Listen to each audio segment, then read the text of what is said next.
Hey everybody, I'm so excited about our Let's Talk session today. This is our third session. I'm going to be finishing up on speaking about the topic of burnout. And within this session, we're going to be speaking about how burnout affects you and your family. Now, before I go any further, go ahead and stop. Take some time and show your support by clicking that subscribe button. Also, at the end of the video, or even if you need to put this video on pause so you don't forget, go ahead and take some time and fill out the form within the description box below. That's going to help you submit your questions for me for this month. Since we're covering the topic of burnout, I want you to go ahead and submit that form, fill out that Q&A video segment form so I can go ahead and work on answering those questions for you concerning the topic of burnout. And there's also a section within the form that I've created for you in the description box below where you can put any problem area you're having in your parenting journey right now that you would like me to speak about in my future videos, okay? So go ahead and take some time and do that. All right, so we're gonna jump right in. The topic of burnout really covers all areas, right? Mentally, emotionally, physically, and it doesn't only affect us, it affects our household as well.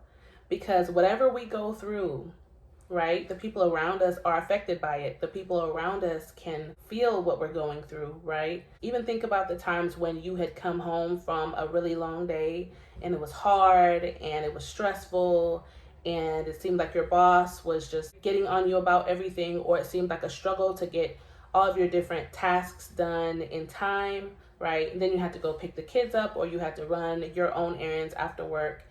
Remember when you had came home, how you would be frustrated sometimes or many times, maybe even lashing out at the kids, getting an attitude with your spouse or your fiance or any other family member that you live with. Didn't the atmosphere in your house begin to change? Maybe an argument broke out because you came in, fussing at somebody or getting upset with somebody, right? Or maybe you came in and didn't want to speak to anybody because you felt like you were going to explode, and just you not even talking, but your body language and your facial expression said it all, right? And the atmosphere in the house was just tense because of one person, right? You, the leader in your home, right? I always teach you that we are the leaders in our home, or we are supposed to be the leaders in our home, so that as the leader, no matter what we're going through, if you're experiencing burnout, if you're experiencing a lot of overwhelming times in your week, where you come home and you're wearing your stress, right?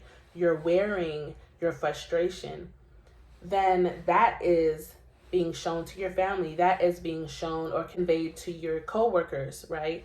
And so it's so important for us to realize that we're not just going through all of these different changes, and we're not just the only ones suffering with headaches or on an emotional roller coaster because our lives are so busy and overwhelming. If that is you, right? But it's also our families, it's also our loved ones that are going through these different changes with us because we're impacting our environment, right? The way that we come off, the way that we carry ourselves, the way that we speak, our facial expressions. Remember, I spoke about our body language. Through all of that, the way that we approach them when we come home or when we're speaking to them over the phone, right? Maybe we're not even home yet, but we're just overwhelmed, we're tired, we're worn out, and we're just checking on how things are going at home. Even the tone that we have while we're on the phone with our families, with our children, with our loved ones, it can really affect them in a negative way. So what we want to be is a positive influence. What we want to see is positive change in our households, right? Not negative changes. And I always talk to you about that because I always want us to be mindful that because we're leaders in our home, because I train you and I teach you in how to be leaders, confident leaders within your home, then you have to understand that you can change your atmosphere, right? Within your home. You have the power to do that. So we have to be careful how we present ourselves, how we speak to our families, how we handle situations, how we approach our families, right? We have to always remember that we don't want our families to be on edge when we come around. So you always want to remain approachable, even if you feel like you can't deal with one more issue. If something else goes wrong in your day, you're just going to blow up. Well, what I would ask you is separate yourself. Don't come home yet. Go ahead and take some time out for yourself. Go for a walk if you have to. go ahead and go pray. Go ahead and start talking to yourself and just talk yourself down, calm yourself down from your day, right? I talked to you about that in previous videos where you just kind of go park your car somewhere quiet or go for a walk at a park, go somewhere where you can look at some water or a lake or something like that and just kind of get in a quiet place, get in a space in your mind to where you can just talk yourself down and say, hey, you know what? I'm going to just relax. I'm going to calm down, right? I'm not going to walk into my house frustrated. I'm not going to be angry at anybody. I'm going to calm myself down. Yes, you had a hard day. Things didn't go the way that you expected them to go, right? But I'm not going to make everybody pay for something that is not their fault. Like I said, prayer really helps you to just settle your spirit, calm your nerves, right? Helps you be settled in your mind to where now you can go ahead and face whatever other issues that you may have arise after you get into the house, right? Because we all know that just because we have ended our work days and just because we may be done running our errands, right, that doesn't mean that our day just ends. In fact, our work continues. And sometimes you do have those moments where you have to convey to your family, hey, you know what, guys, I'm really tired today. I'm exhausted. And if you see that you need to go to bed early and just kind of shut your day down a little early, make sure to let them know that. Make sure you have the kids settled, whether you have help from a loved one or maybe you just need to put the kids to bed early and just say, hey guys, bedtime tonight is 8:30. I really need to get to bed early tonight. I had a rough day, but just don't let it be every day, right? We want to be accessible to our families, but once in a while, we may have to have those days where we just, especially if you're a single parent, where you need to come home and just say, hey guys, we're going to sit together at the table and just talk and talk about our day. But after dinner, we're going to go ahead and get the dishes cleaned up and clean up and then get ready for bed. Right? Just because you may just need to recuperate from your day. And that's totally understandable, right? But you can definitely do that if you just go ahead and communicate that to your family. Because the last thing you want to do is come into the house and you are tired and worn down and your family's trying to talk to you. Maybe your children are trying to speak to you. Maybe your loved ones are just trying to get your attention about something and you're so zoned out and totally disconnected from anything that's going on around you that you just make a beeline for your bedroom, close the door, and they don't see you for the rest of the day. So we want to make sure not to do that because this video is talking about burnout and its effects on you and your family, right? So as we experience burnout, remember your family is feeling the effects of it as well. The things that you are going through, right? We have to be sensitive to that. Many times we just get caught up in what we're going through, and many times we're more mindful of ourselves than our families. And we're taking our families through these many different changes as we are going through them as well. So as much as we want to be healthy and happy, we want our families to be healthy and happy as well. Especially when you have children, they want a lot of attention and we're not always able to give them that attention, right? Especially if you have a job that's very demanding and you get off of work later on in the evening, like maybe around 6:30, and then you have to rush home, cook dinner, and make sure the kids have what they need and they're taking their showers or whatever else that they need to do for the evening. And so by the time you turn around, it's bedtime, right? So that's why I really suggest to parents that they try to use dinner time as a way to connect with their families at the end of the day so that they can use that time that they have at the end of the evening, though it may not be a lot of time, it may be 45 minutes, it may be an hour and a half, right? But you can use that time, even if you're tired. I remember many times coming back from work exhausted, but I knew that for me personally, I knew if I sat down on the couch and I started to relax, I would not get up and do the things I needed to do. So I came into the house from work many times very tired, many times very weak because I dealt with anemia for many, many years, over about 5 years. And it took a lot out of me. And then I also was dealing with a lot of different pain because I had a few health conditions that were affecting me at that time in my life. I remember having to go pick up my children and then go home after that and get dinner started and take care of all of these different things, make sure the kids were doing their chores, make sure everyone was doing what they needed to do while I was still doing what I needed to do. And many times my day didn't end until they went to bed. But God would always give me this strength to do what I needed to do and help my husband with whatever he needed help with, if he needed help with something. So it's amazing because, and I know I've talked about this before in past videos, it's amazing because many times you find yourself in those positions where it seems like, God, I have so much to do, and it seems like I have such little time to do it in, or it seems like I don't have the strength to do it, but I know I need this or that to be done. I have to take care of different things. I have so many different responsibilities, and it's amazing because God really carried me through all those different times in my life. Yeah, so just looking back, I just remember that, how even now, the different things, different challenges I face now, just having that connection with God, and also having support around me as well, to where if I am struggling with something, if I need some support, if I need help, whether it's with my children or if I'm sick or something and I need help with doing something, let's say I get sick and I need help with someone taking the children to their dentist appointment, I can call on someone, I can get that assistance, right? A lot of times I'll just reschedule, but if I really need something done, I know I have support to help me, and I really appreciate it. I don't abuse the support that I have. I make sure to use the help I have when I need it, and only when I need it, right?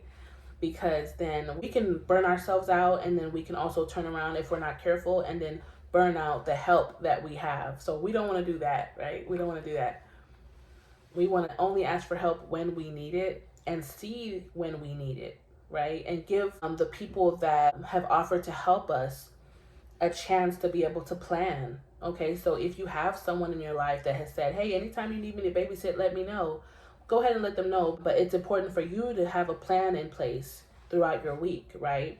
At least write down some of the things you know that you need to do, because then you can look at your week and say, oh, you know what, it looks like since I'll be going out of town this weekend to take care of this and that, I'll need to ask for someone to watch my children, right? And then you can kind of give that person a heads up, because other people are trying to plan their lives as well. So even if you may not need the help, go ahead and ask them anyway and let them know, hey, I may need you to help me do this and that. Can you? Right? I may need you to help me babysit, or I may need you to help me do whatever that needs to be done, right?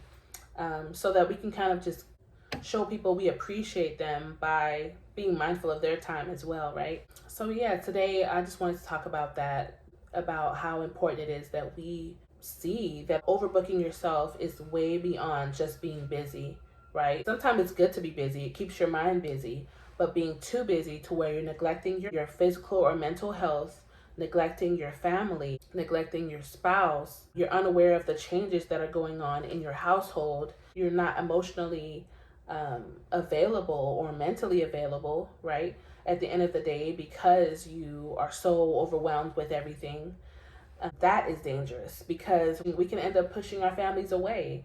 I've seen so many different families begin to break apart because of the parents not being in tune with their family, right? Because the mother or the father choose to have a certain attitude or a certain way about them that they don't want to change. I've seen so many different parents, at the end of the day, when they come home, they're not connecting with their families. They're not checking on them. They're not seeing how they're doing. They're not making that connection. They're not making themselves emotionally available to them, right? And then if they have spouses, the same thing. Especially if you're a single parent and you don't have a spouse, put some time aside for your family, because the last thing you want is for your children to feel like they're not loved. You don't want them to feel neglected, right? Because many times we can feel like, oh, my family knows I love them. I've just been busy lately, right? But take some time and communicate that with your family. We don't want to leave them to try to figure things out, right? But there goes that relationship, that connection again. If it was you and you were close to someone, or if it was you and you were a child, or you were a family member of someone and you all were connected, or you were living in the same household, then you would want to know how their life was changing, or you could know what they need from you, know how to pray for them, you can know how to be there for them, right? So if you're going through something to where, let's say you have to begin working a second job, right? Or maybe you now have to take care of a loved one and it's going to be taking up a lot of your time now. Or maybe you're going to be volunteering somewhere because of a need that has come up. Well, go ahead and communicate that with your family. If they can come along with you and help you when you're helping someone else or with whatever you're doing, then let them come. But go ahead and take that time and communicate with your family and let them know, hey, I'm going to be picking up a second job for about a couple months just because I need some extra money for bills or whatever. Or I'm going to be taking care of this family member. They're needing some help right now. So we're going to have less time here together, but I'm still going to make sure we spend time, right? So you may have had more time with them before, like maybe every evening you were able to spend time with them. And then now you can only spend time once or twice a week. But make sure that you do spend that time together and make sure that you're still mindful not to overbook yourself, right? Not to overschedule yourself as much as possible. But when you have those moments, when you have those seasons in your life to where you have asked for the help, you're not getting it, and you just have to take care of whatever it is, whether it's a family member or whatever it is, make sure that you're still listening to your body, because you may have a day or two where you have to communicate with the person that you're supposed to help and let them know, hey, you know what, I can't make it today because this or that is going on, right? We don't want to put ourselves in a place to where we're so stressed out that we are having to go to the hospital because we think we're having a stroke or something like that, right? We have to listen to our bodies and be mindful that though we want to be there and we need to be there for our families, for our friends, to support them and help them, we need to also make sure that we are healthy, right? We need to also make sure that we are taking care of ourselves. So I've spoken in a video recently on Instagram where I was speaking about how to stop the cycle of burnout. I was speaking about a parent I knew that was so stressed out, right? Because they were overworking themselves that they had to be hospitalized, right? And they were not told that they were having a stroke. In fact, they were diagnosed with extreme stress, right? Some people may not know that that's an actual diagnosis, but it is. You can call it anxiety if you want as well, but it was extreme stress, right? So we just want to love ourselves more. We just want to be more mindful. So though we know that it's important to take care of things, right? We can't just leave our business undone, but we want to make sure that we're doing it in the right way. We're taking it one step at a time, one day at a time, spreading out our responsibilities, delegating some things, getting some help in areas that we need help in, right? Training other people to do the things that we know how to do so that we can get the help that we need, get some relief, right? Again, whether you're training your children how to help you more around the house, or you're training the people that you volunteer with, maybe you do volunteer work within your community, maybe you're training them on how to help you learn how to do the things that you know how to do. So if you're not there, things don't fall apart, right? Someone can kind of pick up the slack and help you with your duties so you're not running around being busy doing everything for everyone. And in your mind, you're dealing with the stress of that. In your body, you're dealing with the stress of that. Well, that's it for today. I really enjoyed this session. This is our last session speaking about the topic of burnout. So if you have not as yet, go ahead and fill out that form in the description box below. I look forward to seeing you in our Q&A session. Remember, November is going to be a new topic, so be looking out for that new topic for November. Bye.